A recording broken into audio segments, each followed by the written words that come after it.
class. It's Sabrina again. This week's readings were very good and enlightening. I'll begin with One Child, Two Languages, Chapter 5, The Individual Differences in Second Language Learning. The chapter opens with the application of cognitive and social strategies. It's mommy's turn.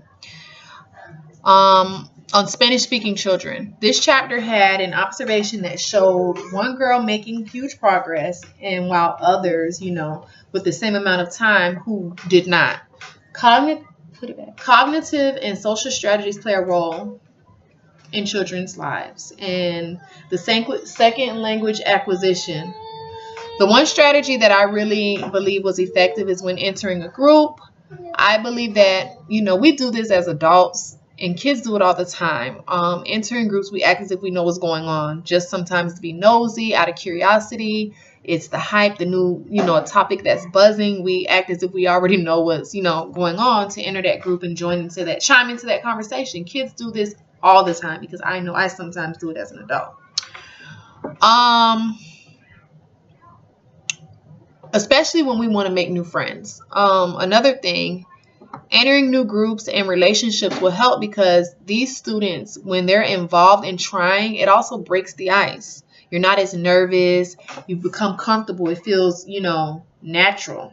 And then it becomes a part of the learning process, and you gradually gain this courage to, speak and pick up on things around you in the conversation, the words, the vocabulary, all of those good things. The book also discussed the 4 factors. They act like they know what's going on in the group and listen to the key words and repetitive words. Second language learners will eventually pick up on the words, as I said, and become familiar.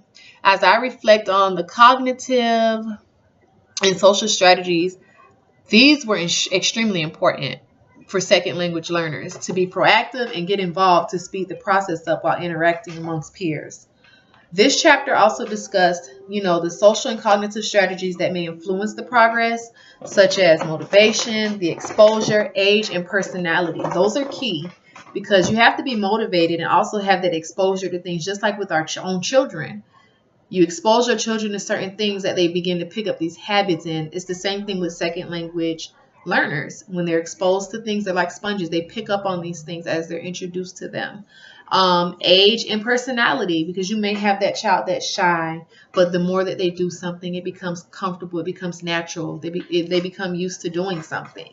So as I begin to reflect on the other book, Authors in the Classroom, it had a lot of interesting activities and focused on building communities within the classroom to engage the creative literacy process to dialogue.